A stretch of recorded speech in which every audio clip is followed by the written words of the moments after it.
Good afternoon, everybody. I'm John Harris. Good afternoon. Today, I'm going to be talking about pretty much all of my PhD work. This is a kind of a summative presentation. And so specifically, my thesis work is about leveraging asymmetry and interdependence to enhance social connectedness in cooperative digital games. This is sort of a jumping around. We're going to be covering a bunch of stuff, but I'll just breeze through. Incidentally, I tend to pack a lot on the slides, talk relatively quickly, and then have a discussion during, afterwards, right? So there's a lot on the slides. Don't worry if you miss a bunch of it, because we can jump back and these sorts of things. So my work primarily has 6 major contributions. A conceptual framework for understanding asymmetric games. I'll explain what asymmetric games are in a second. The design of 2 prototype asymmetric games which concretely realize the concepts in that framework and are sort of a demonstration of the theory in practice. 3 studies, 1 sort of establishing characteristic dynamics of asymmetric cooperative play, 1 demonstrating that trying to keep narrative and visuals the same, asymmetric cooperative play tends to have significantly higher perceptions of social connectedness compared to a symmetric version of the same game. And finally, a 3rd study demonstrating that we can deliberately manipulate the degree of interdependence and thereby perceptions of social connectedness on a fine-grained mechanical level. So I have tools I can give you to help you tweak that deliberately. And finally, just some high-level insights gained from my research as a whole, not deliberately tied to one study or the other. Question.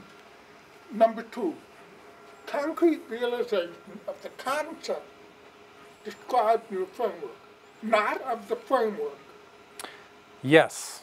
So when I show you the framework, it's a bunch of levers, for example, that you can manipulate in the design of your game, which will lead to other dynamics and emotional responses, right? So if I just gave you the framework, it's a little bit high level, it's a little bit conceptual, it's a little bit abstract. If you look at the 2 games, I can specifically say, here's how I implemented what I describe in my framework. Here's a way you could do it too. Okay, but if you're implementing the concept and not the framework itself. Yes. Okay, fine. I just want to make sure that meta is intended. Yes. Yes. Okay, fine. So, quick bit of background. In case you weren't aware, games are a pretty big deal. 60% of Americans play games daily. The number of women over 18 who play games outnumbers the number of boys under 18 by a factor of 2 to 1. I don't know why it says 2 to 11. Autocomplete. The average gamer is 34 years old, for example, right? So lots of people are playing games. Economically speaking, they're bigger than movies and music combined in terms of how much money gets spent on them. The problem is we have this sort of alone together paradox where not all games are necessarily socially enriching. And research has shown that if you predominantly play alone or online with anonymous strangers, it can have negative effects on your social well-being, your emotional state, and these sorts of things. So games are great, and they're an important part of human development, but not all games are necessarily good for you when it comes to socialization. So just to be clear, what do I mean by socially enriching? I'm adapting some theories from psychology and sociology, and so social exchange theory sort of frames social interactions in an economic sense, in that if I do something for you, or if I provide entertainment or support or whatnot, you get something out of having a social relationship with me. And if our mutual cost to self is less than the benefit we get out of having the relationship with each other, it's a positive relationship, right? And we sort of synergize and we benefit from staying friends. Those sorts of relationships tend to persist. As those relationships persist and we exchange back and forth, we tend to build up social capital. Again, an economic sort of framing. And there's 2 kinds of social capital. Bridging social capital is sort of about networking. It's who you know and the fact that you can sort of wait, I need to get in touch with this person I remember, and sort of mobility within your social circle. And then there's bonding social capital, which is a little bit more exclusive, a little bit more intimate. This is the sort of social capital you have with your family and your friends. In particular, when things go wrong in your life, you can sort of cash in your social capital and receive emotional support. People will help you move. People will put up with you when you're just really distraught and these sorts of things, right? Whereas somebody from a bridging sort of relationship might not bother. or you might not think to go to them, right? So we're primarily interested in bonding social capital because that's the sort of social capital that's been shown to have positive long-term effects on well-being. Playing with family and friends is naturally where you'd most often see this, and they're an important set of play partners. If you're going to play with anyone, it would be best to spend your limited time with family and friends, playing with family and friends. Research has shown that families that do play together tend to form natural sort of social strata. So if you ever think about playing board games with your family, or let's say video games, the young kids tend to be super enthusiastic. The teenagers tend to act as sort of tech support and sort of facilitate teaching people how to play. The adults don't really play. They make sure that everybody else is having a good time and playing by the rules and playing fair and whatnot. So we've got these sort of natural social roles because of the pre-existing social relationships.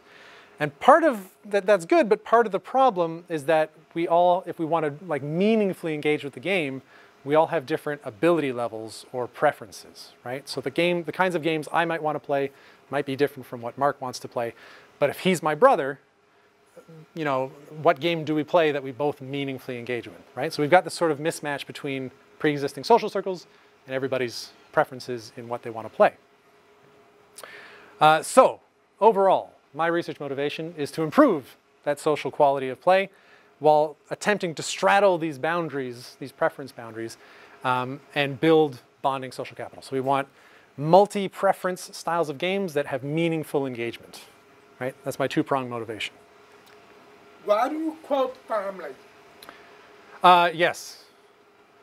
I meant to say family/friends, close friends. Like I'm trying to say the intimate relationships that you have, but in a succinct way. Okay. Yeah. So why not just call it intimate group play? Good idea. I'll probably make that change. Thank you. Quick bit of related work. So there's lots of, we can range far and wide here.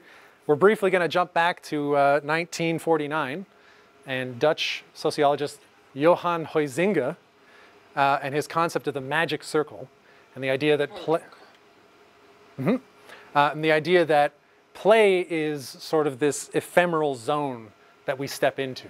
We agree we're going to play by the rules, we're going to make believe, we're going to sort of throw off the structure of real life and temporarily do something not serious, right?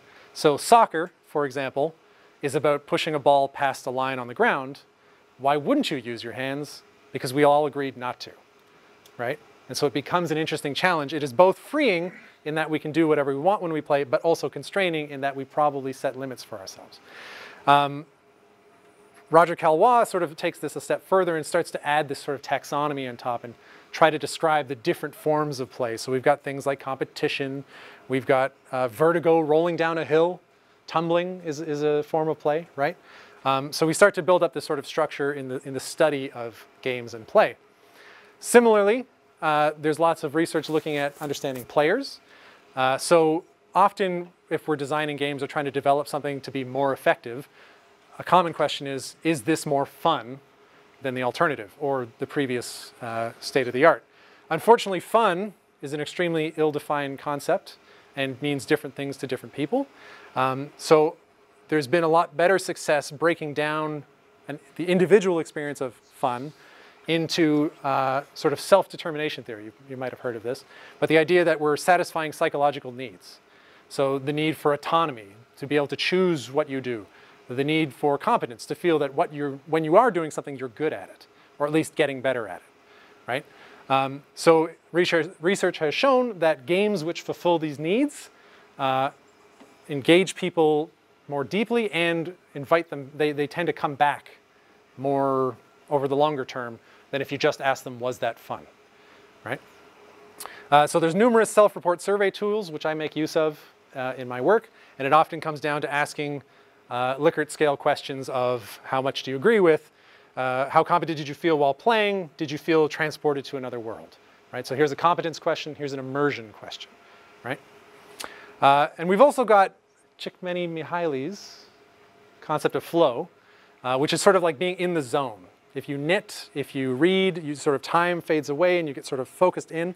This often comes up when we're studying games and whether games are engaging, immersive.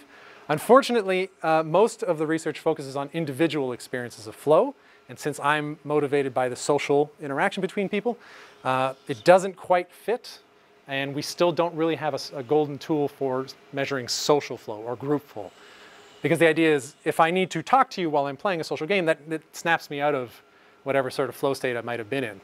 But research has shown that even though flow in group games might be rated lower, overall enjoyment doesn't suffer. It's not affected. So it's not a direct correlation with whether or not the game is engaging or something like that, right? There's also some research into different player types. I was talking about straddling those preference boundaries between people. So there's lots of player typologies out there which attempt to strictly categorize players into, you're a killer, you like to attack people or compete with people. You're a socializer. During games, you like to talk to other people. You like to collect things. You like to explore things. They tend to assign these titles, these quick labels, which are kind of useful if we want to talk about archetypes and whatnot. But unfortunately, other research has shown that they tend to be pretty rigid. If you only get one label, then can you not be partially some other part of a label or something like that? And also, research has shown, and even my own work has encountered the idea that these labels very quickly change over time in different situations, the person versus situation debate, and that sort of thing. And as I'll talk about briefly, it also matters with who you play. I will play a certain kind of game with you, but I will play a different kind of game with you because you are different people, right? And if absolutely. But these trait taxonomies don't really account for that, right? Even though we both have beards. Yes, we're both the most, we three are the most, 4, 5. Gustavo, grow a beard already. Yeah, I'm the only one different here. Okay, so we've got ways of describing players. Often these taxonomies come out after the fact. So we survey a bunch of people and we say, what did you like about this game, or what kinds of games do you like to play? Which is really good for sort of getting an overview of the landscape, but not particularly useful for trying to predict things. Right? So if I want to design a game around a type, there might be some anticipated situation or context of the game that changes somebody's reaction to it, even though they should have liked it, because I designed for socializers, for example, but something unanticipated came up and that sort of goes out the window. So these are good sort of guides, but they're not solid golden tools yet. And we've got people here at the GI who are working on that. In terms of social play, I probably don't have to spend too much time describing that there's lots of physiological and social well-being that comes with play, good, effective, healthy play. And relatedness is an essential motivator for a lot of people, even if it's relatedness to the virtual characters in the game. It's who we are, we're social monkeys. It never really goes away. Who we play with matters, and generally co-located play is preferred. Lots of studies have looked at remote versus co-located play. So given the choice, most people would prefer to play next to each other in the same space, because there's a richness to sort of facial expressions and gestures and whatnot. And it relates back to that bridging social capital, where it's actually what happens after the play that builds up the social capital. It's the fact that you can keep coming back to the same person and have that ongoing relationship. In terms of teamwork and interdependence, this became really important over the course of my research. If we look at sports psychology, we can see that interdependence is actually a critical factor in feelings of group cohesion and satisfaction. So the idea of a relay race, where I have to pass the baton to my teammate, or soccer, where he's passing to me or she's passing to me, we interact, we're interdependent, our success matters, the teamwork. People feel more cohesive, like group cohesive and satisfaction, than in comparison to something like varsity marathon running, where you're technically all on the same team, but my performance is not impacted by yours. We might have a team score, and so our varsity team might rise and fall together, but my individual performance doesn't matter to you people. So I feel less cohesive. I feel less satisfied in a relatedness sense. We can also look at work and organizational psychology, where just how does information and tasks flow through different groups. We can look at teachers, for example, and some research has broken this down into sort of different classifications in terms of, we have sort of independent work, we have group work with one input, one output, sequential work, sort of complex work, all this, whatever. And so we identify different forms of interdependence in terms of task interdependence, goal interdependence, feedback interdependence, and such. Generally, The more of these you have, the more cohesive you feel. And a quick little bit of research from the computer-supported collaborative work world. So we have a big touch screen table in the background here. Some work by Tony Tang, Carl Goodwin, and Saul Greenberg highlight how in the design of virtual task software or systems, there's actually a really important bit of deliberate design that the creator determines who has power at what time. There's a flow of information, there's a flow of awareness, situational awareness, and the way that the system is architected will necessarily cause somebody to have more power than the other at a certain time. It can flow back and forth, but it's not just this thing that happens. It's heavily affected by the design of the system. So we're starting to piece some different puzzles together here. In terms of measuring social experience, I said that a lot of metrics focus on individual experience. There are a few that deal with social measures. And our two primary measures over the course of my research are going to be social presence and connectedness. So social presence is the idea of when we're doing something together, how thoughtful am I of your input or your involvement? So my actions depended on the other person's actions, right? Rate that on a Likert scale, 0 to 7. ST8 in Schadenfreude. Oh, ST8. Thank you. I'll have to remember this. Thank you. And also connectedness comes straight from just sort of relationship psychology. And I really love this inclusion of the other in the self scale because it's used all over the place. It's super robust. It's super understandable. If I ask you, how close did you feel to the other person whilst doing the activity? You just pick a Venn diagram, right? Really great, really quick to administer, and super reliable. So finally, we get to the definition of asymmetric games. I probably should have led with this, right? But in my definition of it, I'm going to call it games that present their players with sharply contrasting aesthetic experiences in the same shared play space. Okay, I've got an example coming up here. Theoretically, that is a natural fit for bridging those preference boundaries that I was talking about, and also providing a rich social experience, meaningful engagement. So, as an example, by the way, this is a very promising, I think it's very promising, but it's relatively understudied. As an example, chess, I would call a symmetric game, because you both have the same information, the same rules, the same pieces. You do take turns in that it's my turn, then your turn, so that's a little bit lopsided. But contrast that with something like baseball for 1/2 of the inning, where this person is trying to hit this ball, so they've got this sort of like hand-eye coordination task. They can hold a bat, they can run, they're trying to avoid the ball, but they're constrained to running on these paths. Meanwhile, they're against 9 other players who are all trying to thwart their attempts to run the bases. The other players have these gloves, they can run anywhere they want on the field, they're playing by different rules basically, right? So in terms of offense and defense for baseball, it's an asymmetric game. Yeah, but in chess, you're taking turns. So at a higher level in baseball, you're taking turns.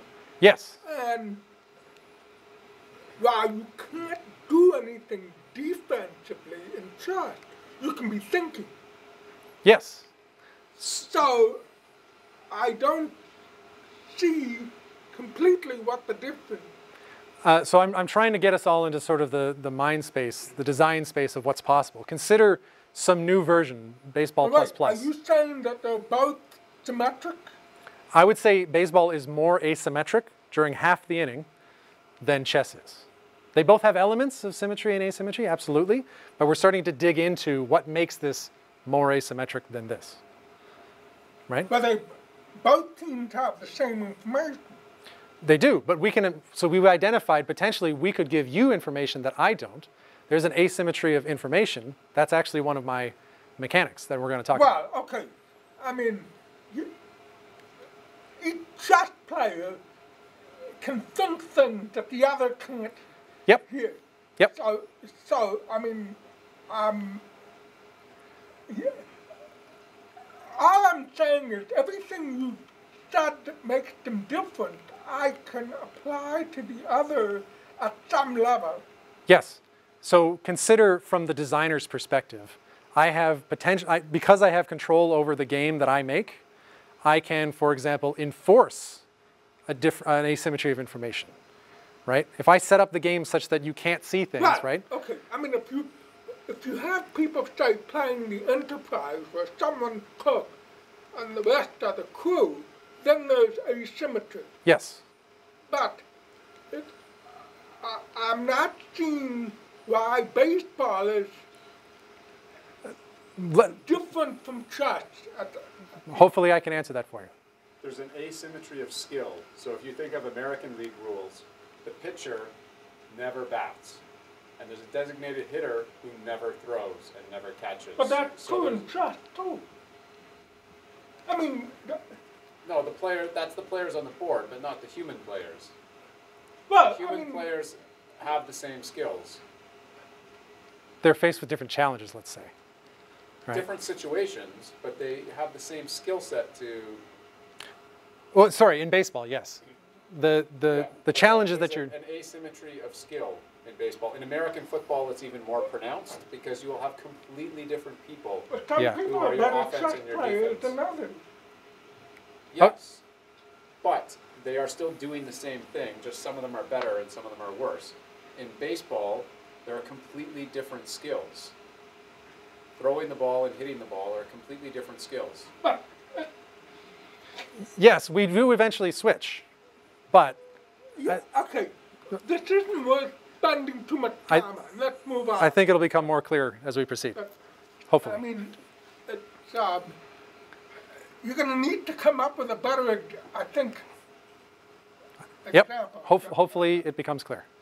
And if not, we can return to this in the end. There are plenty of asymmetric games or games that exhibit different forms of asymmetry in commercial industry. If you're a particularly avid gamer, you might recognize some of these. I like this game here. It's called Keep Talking and Nobody Explodes.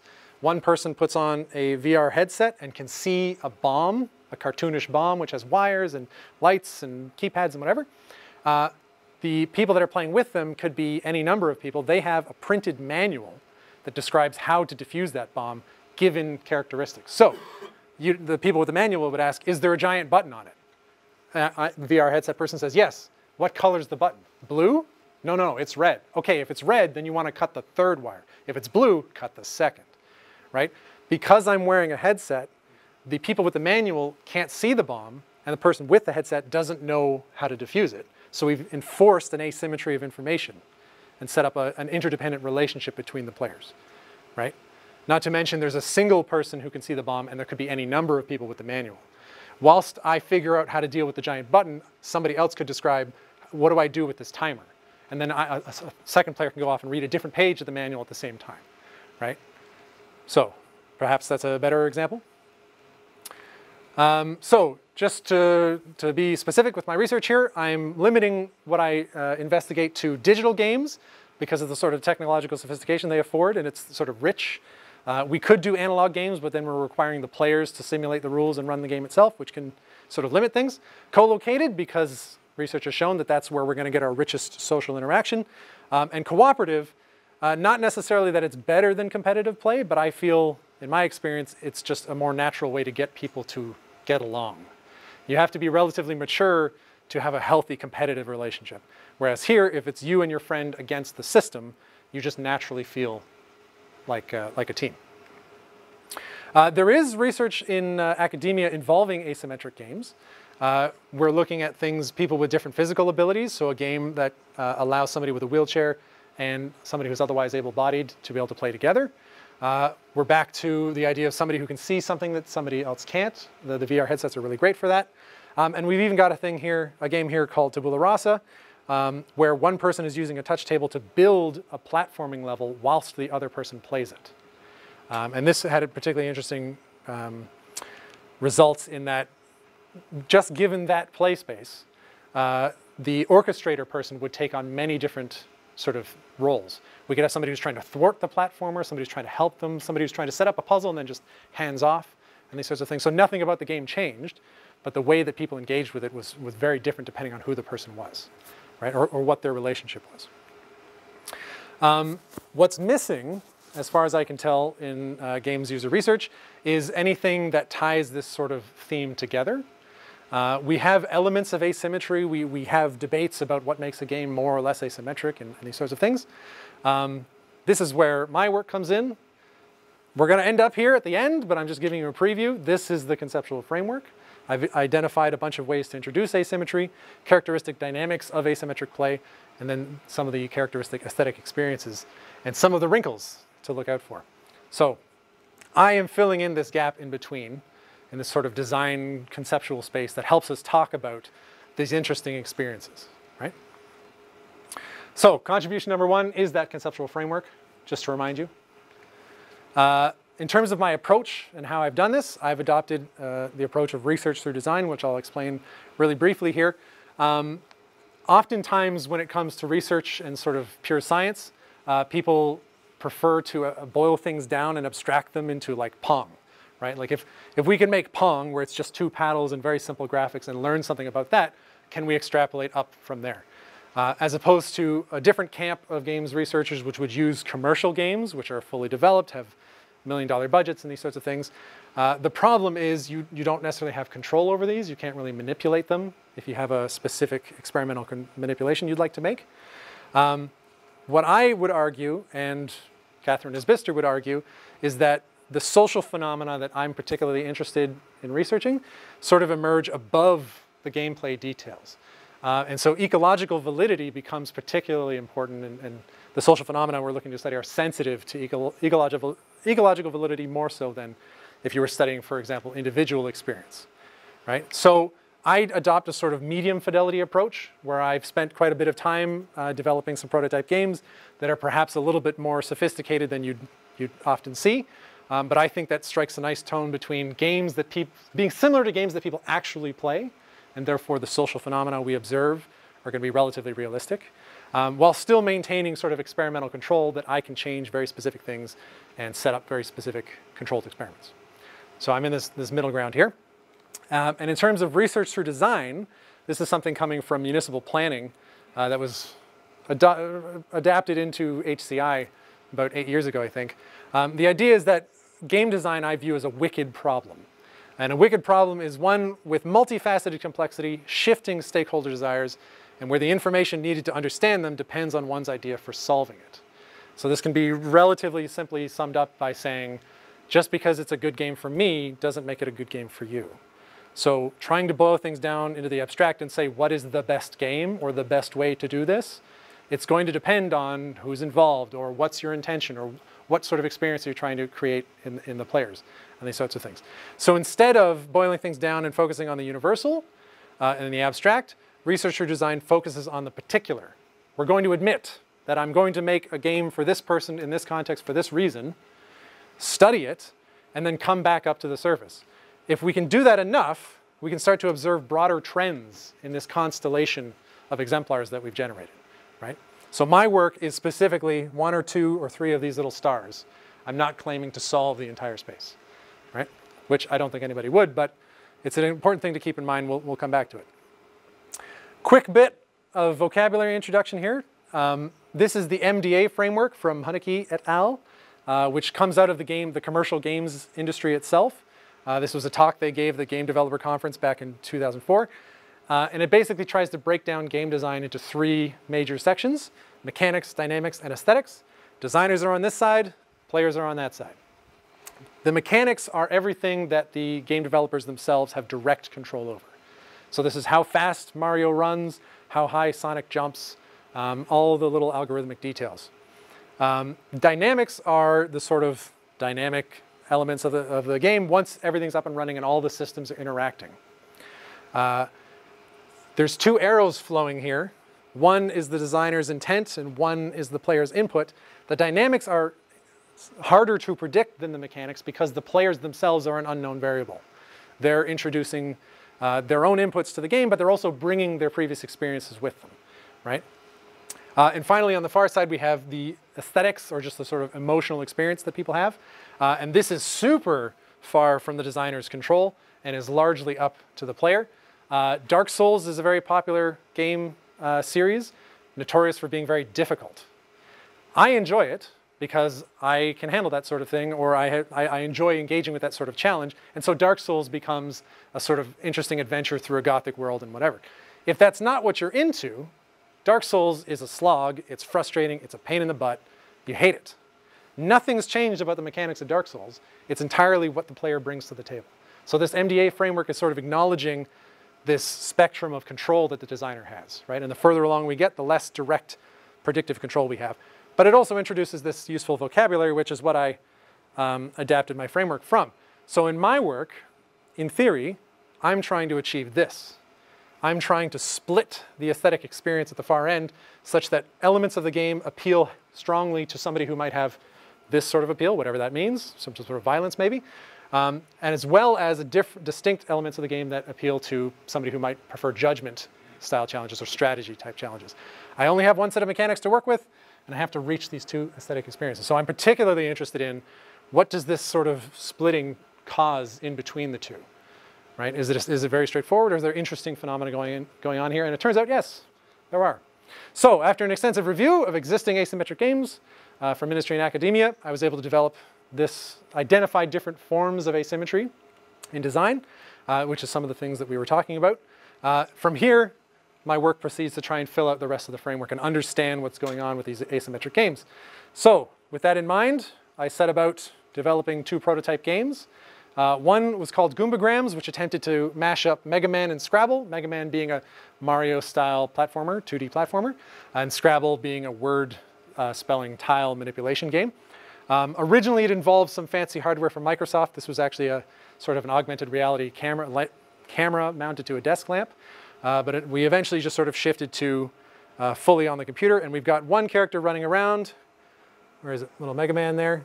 And then the other person is moving these tiles around and manipulating things in the environment. So, for example, there's an elevator here that the Scrabble player needs to spell different lengthed words, which can move the elevator up and down. Or there might be a locked door, which I have to figure something out, but I can't finish spelling this because one of these frogs has a letter tile in its stomach. Right? So we've got lots of opportunities to go back and forth where the Mega Man player has to intervene on behalf of the Scrabble player and vice versa. The much more developed prototype is Beam Me Around Scotty, and here's our Star Trek theme. Incidentally, in the early days, we entered this in the student game design competition at ACM Chi Play, and it won both of the two awards. So we're pretty pleased with that and the opportunity to put on the Greek laurels for, you know, whatever effect. So People's Choice and Judges' Choice, it was very well received, and we've continued with it over the course of the years. I can actually fire this up as I describe what's going on. Whoop.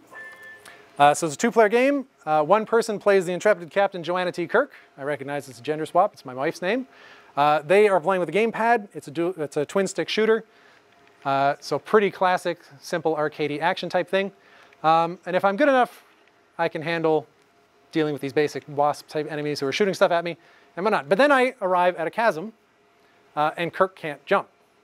So the other player is playing as Scotty, using the mouse, who's still up in the orbiting starship, and can use the ship's various systems to help Kirk reach the exit, including, for example, healing Kirk, or teleporting them across the gap. If a player is particularly unskilled, Scotty, we found, tends to get more involved and can do things like create a shield wall to prevent the wasps from following, or to block off this painful steam, which if I otherwise walk through would hurt me, and so forth. I'm just going to quickly jump up here, and we get to something like a drawbridge, which somebody has to deal with, either by Kirk continuously firing at it and lowering it, but as we see, this is angering the wasps, so now I have to go and deal with it.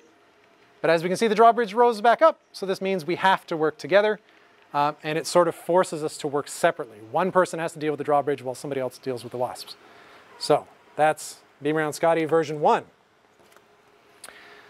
As we developed this, both Goombagrams and Beam Around Scotty in parallel, we had our conceptual framework in mind. We were trying to tease apart the sort of design elements that make sense. We came up with some nice vocabulary based on those forms of interdependence from organizational psychology. We identified some interesting elements to do with timing. When people interact in a real-time game, this becomes an interesting design consideration, perhaps unlike teachers or office workers. So we've got a little bit more specificity there. And the levels themselves were designed to deliberately tilt the interdependence between Kirk and Scotty in different ways. So it starts with light combat, as I described. If you're a skilled Kirk, you can handle it.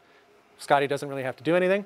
But then we have this teleportation gap where immediately Scotty is mandatory. Scotty is necessary. Kirk can't do it on their own. And we flip sort of things around. Eventually, we have things like this. There's an Indiana Jones type segment here where there's two paths with boulders rolling down. It's all up to Scotty. They have to do something really quick and warp, do a sort of a slalom with Kirk. And Kirk just sort of does hands off. So with the original design intention of having Kirk be a sort of action-oriented reflex challenge and Scotty being a sort of thoughtful strategic support challenge, this section in particular tilts that in reverse. And we're able to ask people, so I know you played as Scotty and you wanted to play as Scotty and you wanted to have the support role. How did you feel about those boulders? And then we get lots of interesting feedback. The design of the enemies, reinforcing that dual stick challenge, for example. You have to circle straight around the wasps. If you just walk straight at them, they'll dust you real easy. Certain enemies Kirk can't deal with. You have to drop torpedoes on them. And sometimes you have to work together. So in this case, we have to shock the mole to prevent it from dropping down into its hole so that Kirk can deal with it while it's stunned. So contribution 2, if you want to spend more time and read about it in my thesis, for example, is the way that we've implemented those mechanics identified in the conceptual framework in these two prototypes and talking about these different directions of interdependence and different timings and such. So putting theory to the test, with this prototype in mind, all 3 studies were using Beam Around Scotty. Our first one was, what's going on here, right? We think we know we've got these mechanics. What are those dynamics that at this time we were unaware of or we only had some theories about? So we set up 2 conditions. We brought in 2 pairs of people with pre-existing relationships. Here's our gender breakdown. Here's our age breakdown. We got them to play the game in a couple different ways. First, there's a training level where they both learn how to play Kirk, another training level where they learn how to play Scotty, and then they play as Kirk and Scotty asymmetrically, and then they switch. So these last 2 are counterbalanced. These first 2 are not. In terms of quantitative results, we don't have to spend too much time here. Multiplayer, because we had the data, we decided to contrast these 2 conditions against that one, but keep in mind they're not counterbalanced, so don't look into this. But basically multiplayer was way more engaging, way more fun, way more socially related than single player, which, you know, kind of duh, right? So that's not super important. We did find some interesting stuff about Kirk being more intuitive and more sort of natural, more simple. The idea that you had all these 5 different abilities for Scotty to use was sometimes confusing for people. What's much more interesting is the qualitative results and things such as a distinction we noticed between leadership and what I'm calling primacy. And so the wasps, when they appear at the drawbridge, immediately put Kirk in jeopardy. There isn't actually any threat to Scotty at any point during Beam Around Scotty, but depending on the personalities of the 2 players coming in, if the stronger player chose Scotty, they'd be the leader typically, and they'd be calling us like, oh, you should go here, you should do that, you should deal with this, right? But it's always Kirk who's driving the action. Kirk is the one who's in threat. And depending on if the people's personalities were sort of reversed, you could have a leader Kirk and a prime mover Kirk, right? And so there's a sort of an interesting difference here, particularly with those boulders. As a designer, knowing this distinction, you can say, you know what? I'm going to turn this around. I'm going to make Scotty the one who needs saving right now, somehow. And this helps us generate new game mechanics, which can tilt that social relationship as we desire. Also, some interesting stuff about interplayer typologies. This is what I was talking about before. It seems obvious now, but we were able to confirm it here where we asked, would you play this game with your parents? Who else would you play this game with? If you were to play with them, what role would they play, right? And it turns out that your answers change depending on who you're playing with, so slapping a label on you and saying you're a killer isn't super useful, at least when it comes to asymmetric cooperative games. So we're starting to fill out our conceptual framework here. We've identified things like leadership and primacy, timing, issues of necessity, and so forth. So contribution number 3, we've established the characteristic dynamics. We're filling out that conceptual framework. But study number 1 left us with an interesting question. Is it the asymmetry of Beam Around Scotty that's enhancing people's perceptions of social connectedness? Or is it perhaps just the narrative trappings of a starship crew stranded on a planet trying to escape, right? Is it the asymmetry or is it just the narrative? So we set about designing a second study which attempted to create a symmetric version of the Beam Around Scotty experience, which, believe me, was an interesting challenge. So at some point, we're going to repeat the two conditions we had before, but then we're also going to get the two participants to play both as Kirk and both as Scotty, and we're going to contrast all those different experiences. So there's our 2x2. What we're going to notice here is an interesting problem, which I'll call the Super Kirk versus Lonely Kirk problem. The original Beam Around Scotty, the level design was set up in such a way that we tilt the interdependence between the people, and at numerous points, Scotty is necessary, for example. But in the Super Kirk, if the twin Kirk condition, there is no Scotty. So how do you get past the chasm, for example? If there's no teleporter, how do you do that? Do you introduce a jump? Do you get rid of the chasm? Or do you give Kirk Scotty's powers? Right? So we chose to go with this one because it keeps as many of the original mechanics in the game rather than changing it in what I would call a more severe way. And while we were at it, we realized for the split, or for the twin Scotty condition, we're going to need to be able to move the cameras around separately, right? We're going to have two Scotties at one point, two Kirks at one point. We're running into this hardware problem, so we said, you know what? Let's move them onto separate screens. We moved Scotty onto a separate tablet. We brought the camera down into an over-the-shoulder third-person perspective, so it is very much like Zelda/Dark Souls. And we had to network them all. So just as a quick demonstration of what that looks like here, there we go. So we have Kirk's view on the right. I can move the camera, still twin stick, but now it's a melee game because that was the feedback we got from people. It's way more interesting to have a positional challenge. And then we have a direct overhead view where Scotty's still warping people around and dropping torpedoes and so forth. I'll just quickly run ahead and demonstrate that, for example, the chasm is still here, still requires warping across.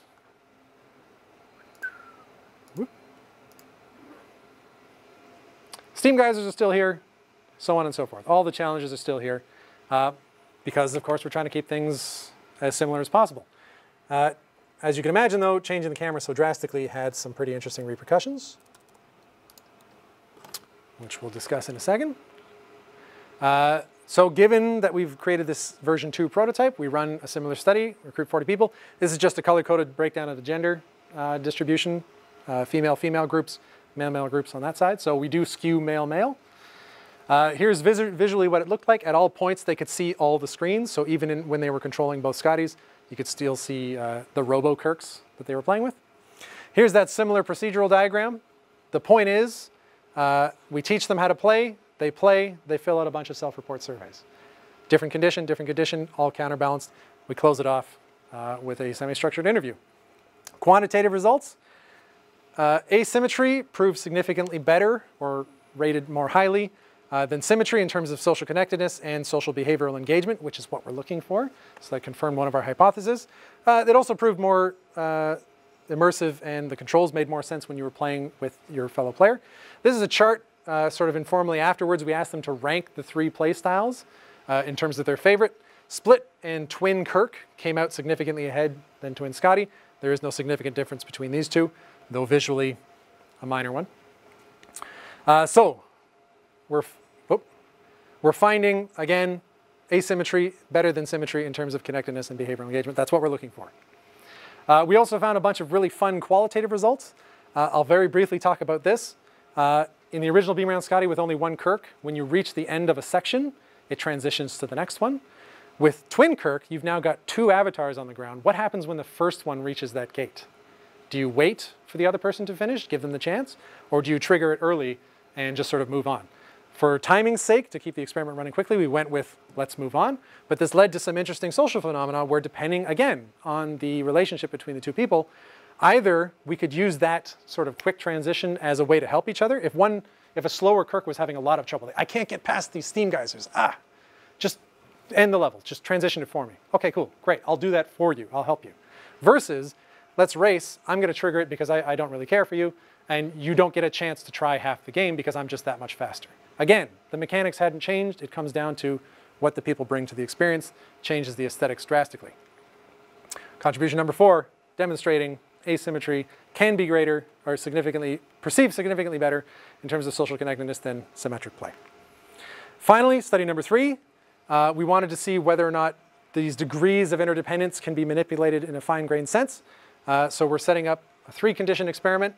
And so we've got loose, medium, and tight coupling between Kirk and Scotty. In this case, we take the 5 Scotty abilities and we sort of tweak them a little bit. Let's take the bomb, for example. In the loose coupling condition, Scotty just places the bomb. After a few seconds, it explodes. Okay, I don't need Kirk's intervention. In the medium coupling condition, Scotty places the bomb, but then Kirk has to walk over and arm it. After a few seconds, it explodes. So there's a sort of momentary interdependence there. And then in the tight coupling, Scotty places sort of this, I called it a bomb rift, only lasts for a short amount of time. Kirk has to throw their axe at it to cause it to explode. So we've got a high skill, high timing, high synchronicity sort of challenge. And so all of the 5 abilities were tweaked in this way to be require increasing collaboration between the 2 players. Again, similar recruitment, skewing male-male. Instead of 40, we've got 72 because we were concerned that we'd be looking for more subtle effects, so we increased our recruitment pool. Similar layout, we get them to play. They teach, they play, they survey. Teach, play, survey. Teach, play, survey. Close it out with an interview. 3 conditions are counterbalanced. Quantitative results. Tight proves significantly better than loose coupling in terms of connectedness. Bam. Tight and medium proves significantly better in terms of behavioral engagement. Again, bam. So the social metrics that we're looking for seem to be manipulable in a fine-grained sense in the direction we expected, confirming our hypotheses. Qualitative results, I always love. Lots of interesting things coming up here. The rhythm of interdependence turns out to be quite interesting. At the end, when we ask them, of the 3 conditions, which one would you like to play in a hypothetical, full, maybe 20-hour game? Pretty much everybody came back saying, you know what? I'd rather we'd be able to switch it up. I wouldn't want to be stuck on either tight or loose for the entire game. And so this mimics the idea of interest curves from film. It should be a superscript. And the idea that you can't have an action movie that's just pedal to the metal for a whole 90 minutes. You'll exhaust your audience, and actually it will diminish the experience. Better to have peaks and valleys to shake things up. So in this case, the degree of interdependence could be specifically tilted back and forth to provide a richer experience overall, rather than sticking it one way or the other.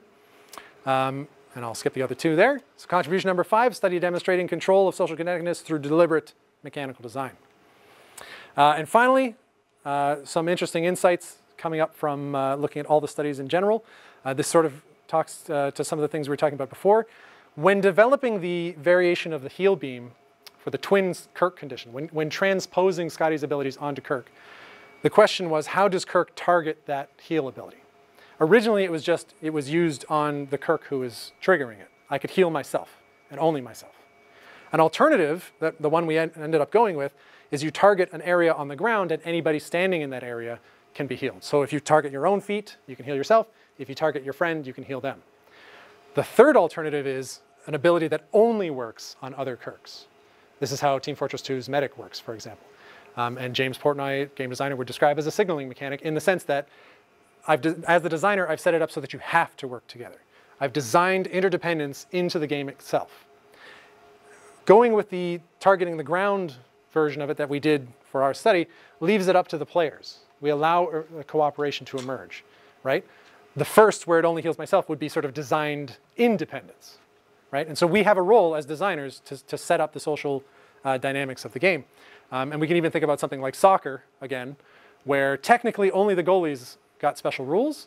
You could have all 11, 10 players, I think, back on like full court press or whatever, but they tend to self-organize into strikers, defense, wingmen, and all this whatever. So it's left up by the rules of the game to decide how they want to play.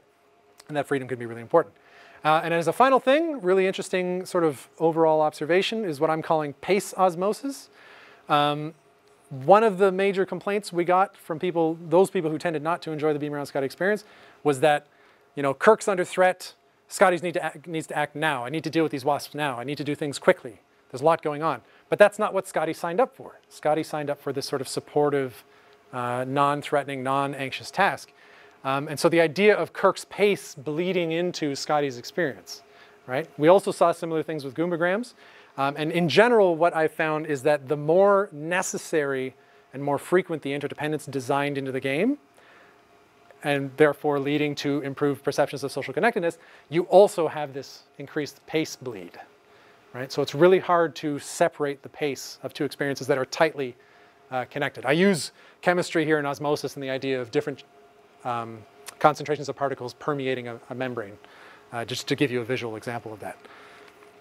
So contribution number 6, some quick high-level insights. Recommend you read the thesis if you want to see some more. The takeaway from all this, asymmetric cooperative play can lead to greater feelings of connectedness and social presence, and we now have a useful vocabulary for deliberately designing and studying this unique form of play. Any questions?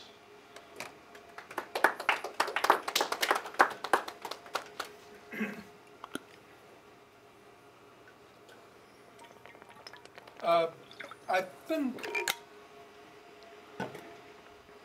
starting up a crew to play Kobayashi Maru, that would be asymmetric. If you all have different stations? Yes. Yes. There are games, what's it called? Artemis Spaceship Bridge Simulator. And also the activity we designed for the Engineering Ideas Clinic is modeled after that concept, where you have, your team has a particular role, you have different information, you have different ways of affecting the shared simulation. So you're an asymmetry of ability, asymmetry of information, asymmetry of responsibility, asymmetry of challenge. All these sorts of things. We used it to design a student activity, for example. Yeah, absolutely. So potentially... Write down Schadenfreude with an STH. Schadenfreude. We got it. You need my signature? I do. Thank you. Gustavo? So you had that slide with... Number 3? Yes. This gap here. So that's you. Okay. Yeah. Can you show that slide with mechanics, dynamics, aesthetics again?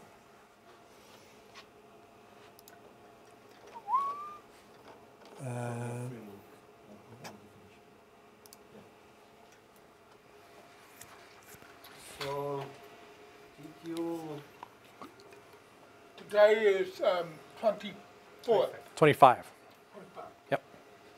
were you able to create some sort of mapping between, like, which mechanics lead to which dynamics and which dynamics lead to which aesthetics? Or things not as specific like that? Generally not that specific. Oh, thank you. I present these in this way, again, as tools or lenses for designers to keep in mind, depending on what sort of experience you're going for. The ultimate aesthetic is interdependence and the degree thereof and what that leads to in terms of social well-being and those sorts of things. Those dynamics contribute to interdependence in some way. Yes. So these are the levers you can pull, but the way you pull them or how you set things up can tilt the direction of the dependence, for example. Okay. So Kirk is dependent on Scotty, or Scotty is dependent on Kirk. Thank you for coming. Good. The degree of necessity, live long and prosper. The degree of necessity is a consideration when you're designing the game, right? So depending on how you want to set up the asymmetry of ability, you can make a certain role more or less necessary, right? So these are the actual things you'll change. This is what you're keeping in mind when you change them. And you're heading towards this complex, difficult to control aesthetic experience on the far end. I think So, almost by definition, though, a dynamic requires at least two mechanics, right? Because it's the interaction. well, two mechanics in the general game design sense. So there could be a timing element to it. There could be a color element to it. There could be an interface element to it. Like, people talk about game mechanics a lot because it's every little nitty-gritty detail, and there are so many in any game, including Pong, right? So this is more like, if you want to get into either designing or studying asymmetric games, these are useful things to keep in mind, and instances of things you might change, for example, as we did in Beam Round Scotty and Gubbengrams, right? So this isn't prescriptive in the sense of like, here's exactly what happens, here's a linear relationship. It's still pretty early on, and I question whether or not it could ever get to that point where we could change a thing by 3 degrees, right? Because as soon as another player comes in, whatever you manipulated is going to have a different effect on them, potentially. This is that wicked problem we're talking about, right? Where it's like, it's never going to be solved, right? We can have intentions and specific guideposts and effects where we think it's going to work the way we do, but you still have to do it to find out. Right. But you can, I guess, design the dynamics at a certain point. As you said, when you introduce the model, like statics are more difficult to control. Yep. In my understanding, right? But the dynamics you can control on a certain level, I guess. Yeah. I think the best example of that is the level design. Yeah, exactly. Right? So, like, for example, the speed at which the boulders come down the alternating lanes sets up the reflex challenge for Scotty. How quickly do I need to be able to target a thing and then move it, target a thing and move it, right? If I change that and slow it down, the synchronicity, which I described as one of the dynamics, sort of slows down and you can have a more... We could even change it such that maybe there's already predefined points on the ground that all Scotty has to do is flip a switch, and then at some point Kirk needs to get to it, and it'll finish warping them, right? That's actually how one of the variants of the teleporter worked. So when you manipulate those mechanics, you have a good idea of what dynamic you're creating there, right? Yes. But the static, how players are gonna actually feel that dynamic, then it's more up to whoever's playing and it can be different. Yes, and actually one of the things I glossed over, for example, Was that, I think your study sort of shows you can create connected feelings, right? Like social presence and connectedness were things we could predict. well, yes, sorry, like in general, that's the trend. What I'm pointing out is how important the players who are playing are to that effect. So statistically, yes, we can demonstrate a directional control over these sorts of things. Turn it right, chart goes up. But for example, this is a qualitative result from study number 3, where we were turning the degree of interdependence up to 11, as it were. And our participants started highlighting this difference between thoughtful contributions and tedious reliance. So for example, what was the ability? I think it was the shock, right? So in the loose coupling condition, Scotty can just sort of hold a thing on the ground and it creates an area, and any enemy that's within that area is just sort of frozen, right? And so now Kirk can walk up and just, right? It's like a taser. In the tight coupling condition, Kirk actually has to throw their axe at an enemy, it gets stuck in, and then Scotty electrifies the axe. So then you can grab your axe back, Thor style, and then deal with it once it's done. What that set up, unfortunately, like there's a really tight timing there where like Scotty's got to be on the ball, through the axe, do it. I'm defenseless without my axe until you shock the wasp. Let me get my axe back, hurry, right? What that set up was a situation where particularly skilled pairs where it was just like, throw, shock, shock, shock. Like I'm calling out to Scotty, press the shock button. I do it myself, but the game won't let me.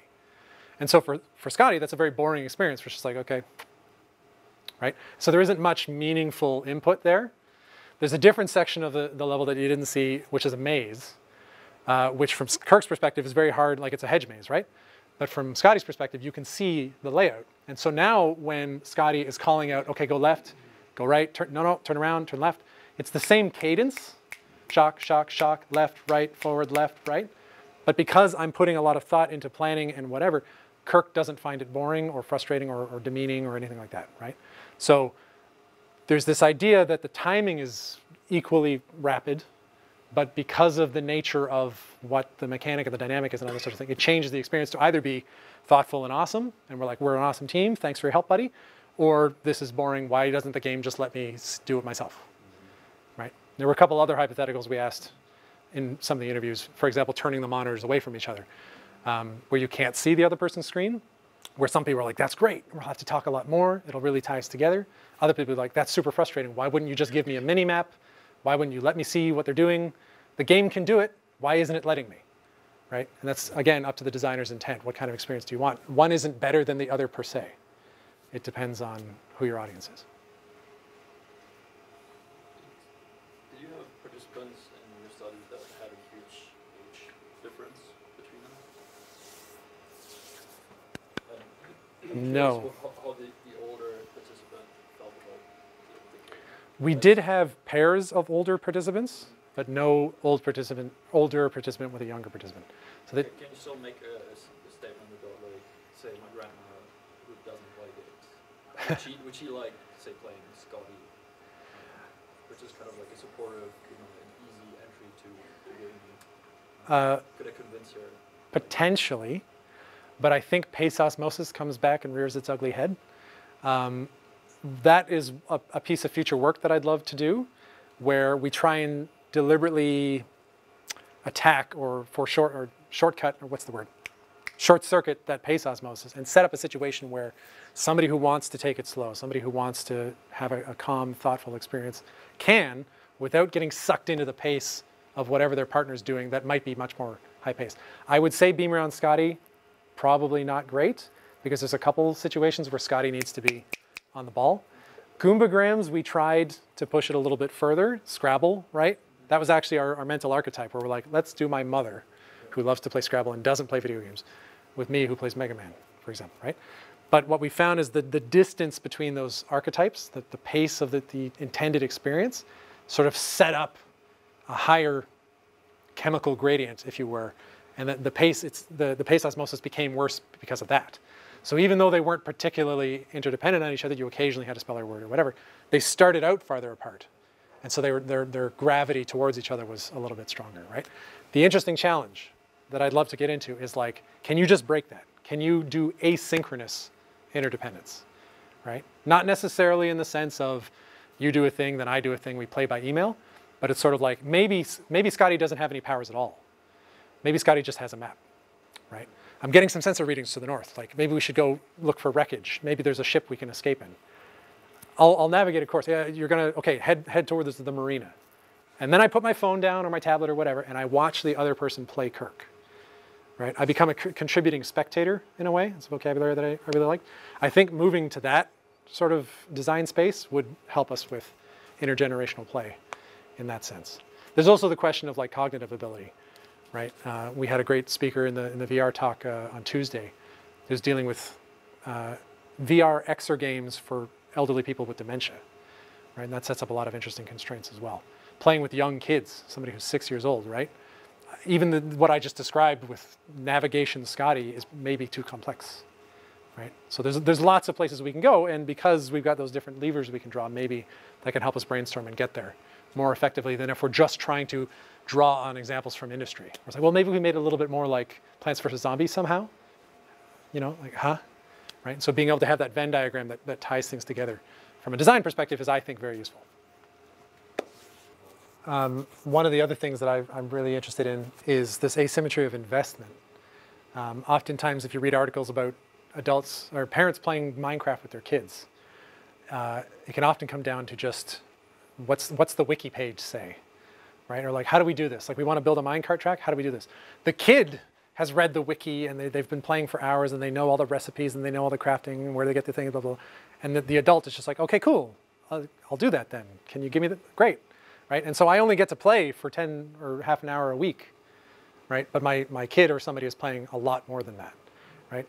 So setting up a way for my 30-minute contribution to that experience to be meaningful is kind of important. Or it could be an avenue to make a good game for people who have limited time. People my age are starting to have kids, and that just destroys our recreational schedule, right? But if I want to still stay connected with my bachelor and bachelorette friends, maybe I can jump in for the weekend and be like, here's my 30-minute contribution, right? It'd be interesting to make games like that. And I become increasingly interested in making those kinds of games because of my personal life situation. Thoughts, questions? So it may be a situation where someone is playing a more hardcore game, but there's also some sort of casual game mechanics. Yep. Same game that someone can go and play more casual. So I mean, I totally agree. And casual versus hardcore is one way of looking at it. Yeah, I mean, the names are not very well defined, so you can use other names, but Sure. that's kind of the change that I see, right? Because I used to play more games on the PC, never thought I would be playing games on the phone. You got so much time on the Less bus. time available because I'm more busy. Yep. I find that some days just sitting down for a few minutes on the phone is all that I'm able to do that day. So that's a reality. So yeah, for someone that's more busy, maybe having someone that can just go and play for a few minutes. But then it's a separate game. If you have a situation where you're going to contribute to something that someone else is doing on a PC or a console with more time, that would be interesting. It's so many, like there's so many different dimensions here. It's great. One of the distinctions, like rather than casual hardcore, if we think about just time investment, Rob Gautier plays EVE Online a lot. and that's a space civilization type game where you're an individual pilot, but you can get involved with corporations and you can set up trade routes and you can research stuff, and it plays out over the course of months, and you just play for like individual dozens of minutes. That company who makes EVE attempted to make a tie-in asymmetric experience called Dust 514, which was a first-person shooter, very much like Halo. But the idea was that these troopers, Space Marine type people, were down on the planets that all the spaceship people were flying around. And the equipment and missions that the soldiers were given was dependent on the larger simulation of what was going up in corporate space world. So I'm running around, oh great, my corp just dropped a tank for me. Great, I can now blow some people away with my tank. That tank cost money, which came from the mining operations going up in space. EVE is sort of infamous for crazy, complex corporate espionage and blah, blah, blah. But that's a different way of thinking about it, because EVE is still a very hardcore game. It's an extremely hardcore game. And Dust, as it was also a very hardcore game. It's just a different sort of pace, a different sort of degree of interdependence and whatever. It mattered that you gave me the tank, but we didn't really have that social connection per se. Or maybe once I'm done shooting, I can jump up and do my spaceship stuff. I don't know. Unfortunately, Dust sort of fizzled, and I believe they canned all the servers maybe a year and a half after they launched it. That's an interesting challenge. Yes, that slide with all the commercial games. Like I used to play MMO, and I just stopped playing because you could go in and just play a few minutes per day, but then the game was just boring, because if you just play a few minutes per day, you only do the most basic missions, and then it's boring. If you want to do the real missions, then you need to invest, because you need to farm gear and things like that, and then you need time. So it's a game that it doesn't prevent you to play for just a few minutes per day. You either invest and you play it for you, or then it's just a boring game. So if you could create some sort of symmetrical play that you could still play just a little bit for every day, but still have a nice experience, and still contribute to the others that are playing for longer, it's very interesting. Well, that's the thing. Like, interesting is the word, challenging is the word. Making games, full stop, is hard. Making these kinds of games seems harder. I call it the 2.5 game problem, 2.5 games, because you have to make a game that's fun for this person, a game that's fun for that person, and they have to work well together. So there's been a number of commercial asymmetric games, but most of them fail. And it's an interesting question as to why, because in my purely anecdotal experience, everybody who plays them is like, wow, this is rad. There's a really awesome core idea here that's unique, and I've never seen it before. It's just the execution is slightly flawed, and then it doesn't pan out in an economic sense, and then you can't sustain the business, and then they shut down the servers, right? Artemis Spaceship Bridge Simulator is made by one person and is sold sort of like with no DRM, you host your own servers. That community has been going for 15, 20 years, right? Because the business model is different, right? So it's not that asymmetric games are just inherently can't work. Maybe they can't work in the current economic climate or the current business models or that sort of thing. So somebody's going to have to try and start their own business and make their own community asymmetric game or something. Who is that guy?